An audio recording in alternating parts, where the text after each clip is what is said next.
Et ça veut dire que Dieu a déposé en nous, par la foi et le baptême, ce nouveau corps doté de capacités spirituelles supérieures. Souvenez-vous de ça. Avec Dieu, c'est possible de marcher dans le surnaturel.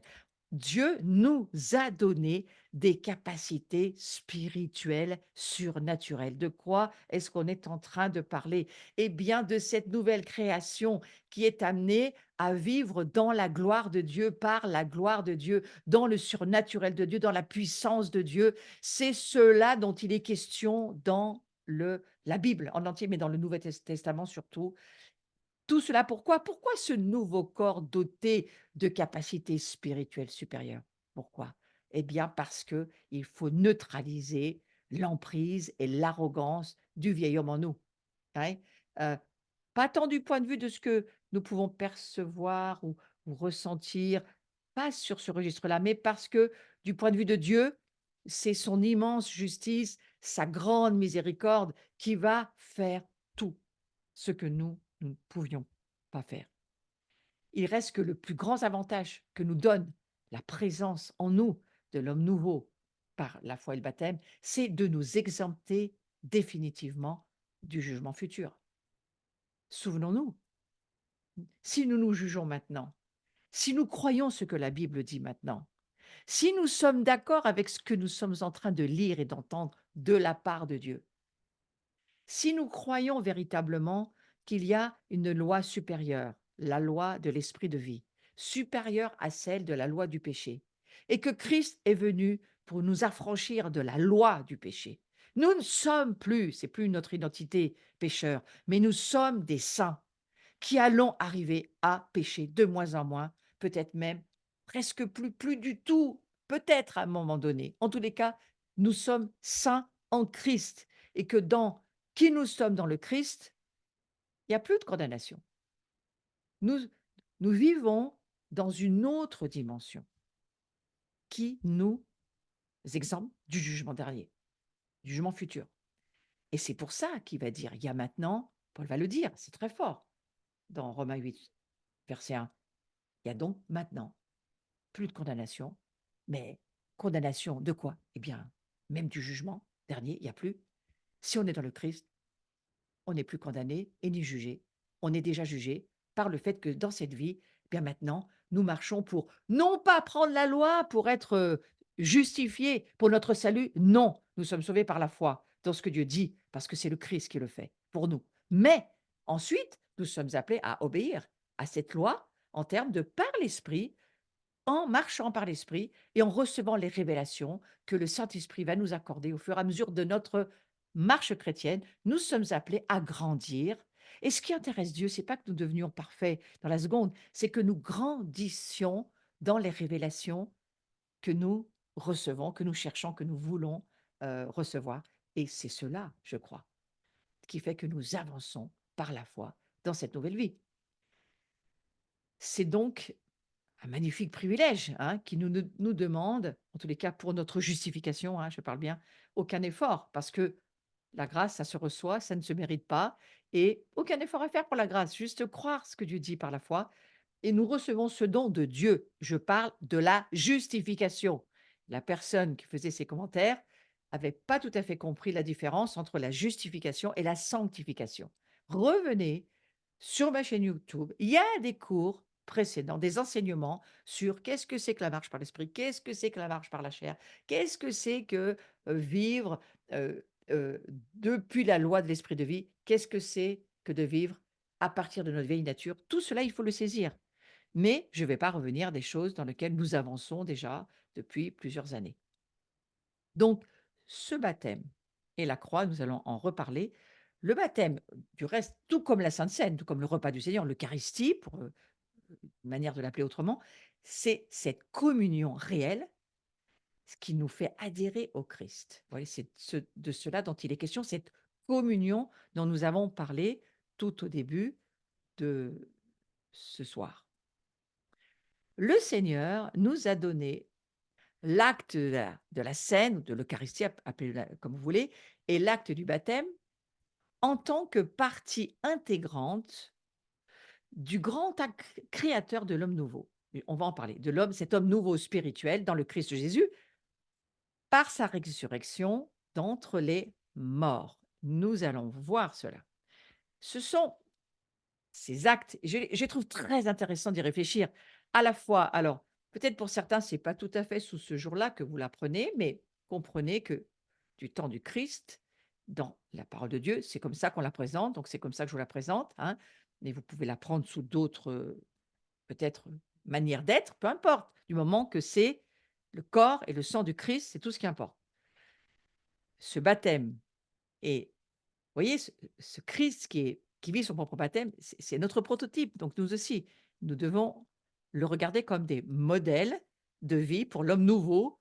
Alors quand je dis l'homme nouveau, comprenez bien que c'est toujours aussi la femme, hein, l'homme ou la femme, je parle de l'humanité sauvée, l'homme nouveau qui vit avec, peut-être on va dire, de nouveaux protocoles, de nouvelles manières d'être dont le Christ nous parle dans la parole.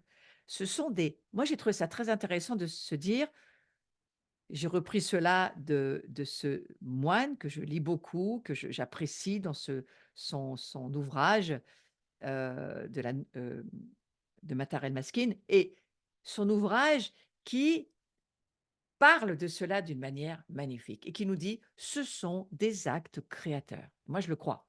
C'est pour ça que j'ai repris ce qu'il dit.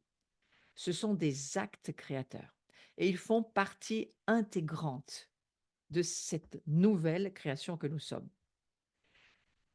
On va dire que ces actes créateurs de l'homme nouveau spirituel, ce sont des occasions, je le vois comme ça, de communier mystiquement de la sous le je parle du mystique dans le côté bon et positif, hein.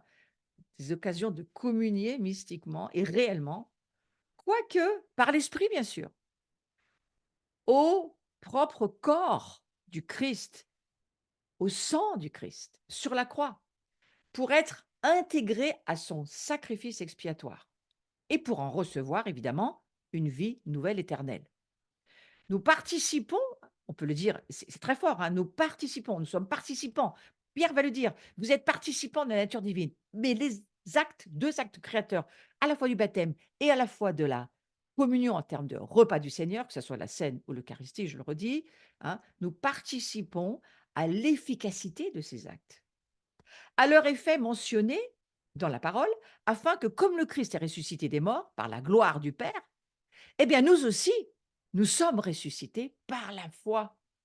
Et lorsque, moi, chaque fois que je prends le pain et le vin, chaque fois que je repense à mon baptême, et peut-être on peut revivre, ça peut nous arriver aussi parfois, quand je pars en Israël, eh ben, je me replonge dans le Jourdain et je revis mon baptême et je repense à certaines choses et je me dis, si par le baptême, nous participons à sa mort, à son ensevelissement, nous sommes en droit de participer aussi, bah, pas qu'à sa mort, on va participer à sa résurrection. Parce qu'on est appelé par la croix. Il y a une très belle prédication sur ma chaîne qui parle de la gloire, la gloire de la croix. J'ai vu l'année dernière que la croix, c'était la gloire de Dieu. C'est grâce à cette croix, à cette mort, donc pas que la mort, mais aussi la résurrection, je vais y revenir. C'est grâce à cette résurrection que le Fils nous conduit à la gloire de Dieu et qu'il nous fait voir et entrer dans le fait que nous sommes des fils et des filles de la gloire de Dieu. Et cette gloire, elle est en nous par cette nouvelle création. Elle est plus qu'en nous. Je vais aller un petit peu plus loin. Elle est nous. Nous sommes devenus, nous avons une part de cette gloire, mais ça fait partie de cette nouvelle nature, ce germe de Dieu qui est en nous. Il y a du divin qui est en nous, frères et sœurs. Et c'est cela dont je parle. Donc, si on est en droit de participer à sa mort, à son ensevelissement, j'ai bien dit en droit parce que c'est une loi. Si nous sommes en droit de participer à sa mort, à son ensevelissement, nous sommes en droit de participer à sa résurrection par la gloire du Père. Et donc de vivre en toute certitude avec lui à la nouvelle vie, c'est-à-dire à la vie de résurrection éternelle.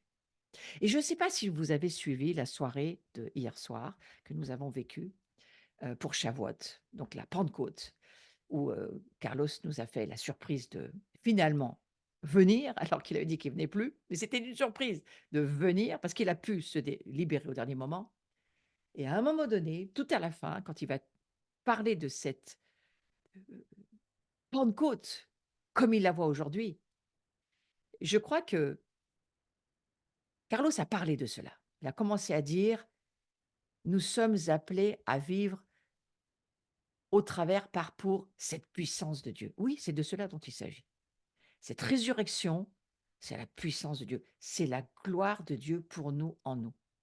Et lorsque le Christ nous transmet les mystères de sa passion, parce que ce sont des mystères, bien sûr, qui nous sont dévoilés aujourd'hui, et lorsqu'il nous transmet les mystères de sa crucifixion, de sa mort, de son ensevelissement, de sa résurrection, d'une manière profonde, c'est une transmission très particulière. Le Christ, il n'a pas souffert, il n'a pas été crucifié pour lui-même, vous le comprenez bien.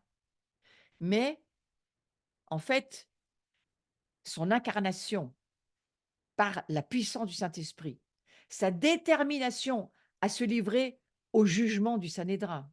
Qu'est-ce qu'il a fait Jésus? Il a vraiment assumé toutes les accusations portées contre lui, toutes les fautes qui lui étaient imputées. Il les a toutes portées, prises. Il a donc, écoutez bien, il a consenti à sa propre condamnation. Vous voyez, le tribunal devant lequel nous nous trouvons, nous parlons de droit, nous parlons de consentement, nous parlons de condamnation. Il a consenti à sa propre condamnation, il a consenti aux souffrances qui s'ensuivraient. C'était volontaire de sa part. Voilà pourquoi il est considéré comme ayant porté lui-même, hein, c'est ce que dit l'Écriture. Il a porté lui-même sur le bois nos fautes dans son corps. 1 Pierre chapitre 2 verset 24. Donc les souffrances que Jésus a subies sont les nôtres, celles que nous méritions nous-mêmes. Ouais. La mort qu'il a endurée jusqu'à l'ensevelissement, c'est en réalité notre mort, à nous. Les actes, je parle bien des actes de sa passion, de sa crucifixion, de sa mort, de son ensevelissement, sont comme sa participation à notre condamnation. Et nous y prenons part nous-mêmes, en notre nature corporelle, pécheresse, la vieille nature dont il est question, on va être délivré définitivement. Je parle de la nature, hein, pas de la chair. Cela afin qu'après les avoir, on va dire, accomplis, achevés pour nous, avec nous, par sa résurrection en tant que Fils de Dieu, eh bien, il puisse nous ressusciter avec lui. C'est ça l'extraordinaire mystère. Il nous ressuscite avec lui. Et vous savez, cette croix, sur ce mystère de la croix, j'en parle dans une prédication que j'ai donnée à Gagnères l'été dernier, La puissance de la résurrection. Cette prédication, elle est aussi sur ma chaîne. Vous pouvez aller la réécouter. Elle est extraordinaire dans la mesure où j'ai pris certaines révélations que j'ai entendues de personnes qui parlaient sur la résurrection et que j'ai commencé à voir que le côté extraordinaire de la résurrection, c'est que c'était pour la première fois, c'est une première mondiale. Ça n'était jamais arrivé.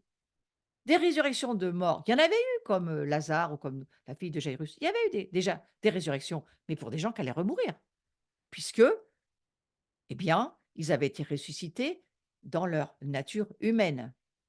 Mais, qu'est-ce qui va se passer avec Jésus sur la croix? Lui, il ressuscite pas dans sa nature humaine. Il ressuscite dans sa nature de Dieu. Le Père ressuscite pour la première fois des esprits. Pas seulement des âmes et des corps, des esprits. Lazare, il n'a jamais ressuscité, son esprit n'a jamais ressuscité. Il est remort, Lazare. À la fille de Jairus, c'est pareil. Mais là, regardez ce qui va se passer. Jésus, par la puissance du Saint-Esprit, par l'extraordinaire puissance que son Père lui accorde, il ressuscite son esprit éternellement. C'est une résurrection pour l'éternité. Et qui est dans son corps? Je viens de vous le dire, nous. Donc, nous aussi, nous ressuscitons comme le Christ avec des esprits qui sont maintenant éternellement vivants. C'est une première mondiale. Jésus, seul, lui, a pu être ressuscité par son Père Dieu pour vivre éternellement, maintenant assis à la droite de Dieu, et nous, nous sommes assis avec lui. Mais vous vous rendez compte de cette histoire? Je crois que alors, nous sommes bien sûr justifiés, éternellement justifiés. Dans notre être spirituel, le germe de Christ en nous et l'homme nouveau en nous, céleste, spirituel, créé selon Dieu dans la justice et la sainteté que produit la vérité, nous le sommes. Et oui, créés, tout cela, sans péché, sans condamnation, réconciliés avec Dieu, c'est ce qui nous sommes. Nous sommes réconciliés avec le Père en une nature nouvelle, cette nouvelle création créée pour nous. C'est pas Christ, c'est pas, il a pas besoin. Il est venu pour nous, il n'est pas venu pour lui, hein. Donc il a vécu tout ça pour nous, en lui-même, par sa résurrection. Alors on va pouvoir dire ceci, le baptême, il a donc été institué par le Christ pour nous, afin de nous communiquer cette nature nouvelle créée pour nous. Et on va pouvoir dire alléluia, merci Jésus, amen. Alléluia, parce que sans le Christ, c'était juste impossible. Nous étions éternellement dans la perdition. J'entends certaines prédications dernièrement de certaines personnes, ministères pastoraux, qui disent: «Mais l'enfer n'existe pas, le feu de l'enfer, c'est non, ça n'existe plus, c'est des manières anciennes pour dire que l'homme avait quelques problèmes». Je n'en suis pas si sûre. Le Christ nous y revêt spirituellement, en tous les cas. Il nous revêt de sa propre personne. C'est cela qu'on est en train de voir dans ce temps que je prends pour parler de, on va dire, ce mystère de la croix, mais ce mystère aussi de la mort, de l'ensevelissement, la vieille nature de pécheur, mais de la résurrection, de la nouvelle création que nous sommes. Et ce baptême, cet acte de baptême qui nous transmet cette nouvelle nature, faut bien se le redire, hein. Nous sommes créés à l'image de Dieu. C'est pas le mot image, photographie, hein, c'est la nature, l'essence. Qui est Dieu? Nous sommes créés de cette nature-là. C'est un grand mystère. Mais ô combien il faut chercher à voir beaucoup plus que ce que nous voyons. Et je crois que ces 2 actes, le baptême, mais aussi l'acte créateur, qui continue à nous maintenir dans cette création, qui est ce qu'on appelle la Sainte Seine, le repas du Seigneur, la communion, l'Eucharistie, c'est véritablement ce que j'en comprends pour moi. Alors, je m'excuse si je prends le mot Eucharistie. Moi, je ne suis pas catholique.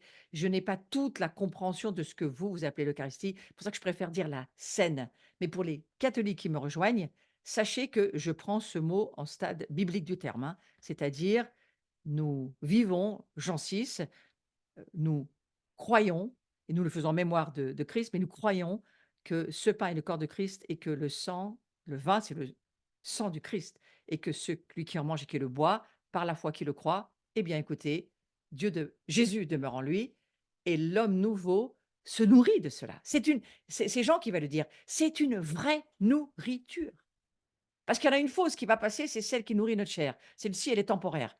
Et puis gloire à Dieu pour, certains effets. Mais la nourriture spirituelle, la vraie, celle qui va durer éternellement, c'est la consommation, hein, de ce dont il est question dans Jean 6. Ce corps, ce pain et ce sang, ce vin, qui sont véritablement le corps et le sang de Christ. Alors, que chacun reçoive la révélation qui est la sienne, et gloire à Dieu, on est tous certainement à des révélations différentes, mais ce qu'il y a de sûr, c'est que c'est un acte créateur, puisque Jean va dire: «Celui qui mange et qui boit mon corps, je demeure en lui». Donc cet acte créateur continue au travers de cela. C'est extraordinaire d'y penser. Heu, le baptême possède, je crois, l'efficacité et les effets, la dignité et la gloire des actes de notre rédemption, que le Père a accompli en Jésus-Christ, son Fils.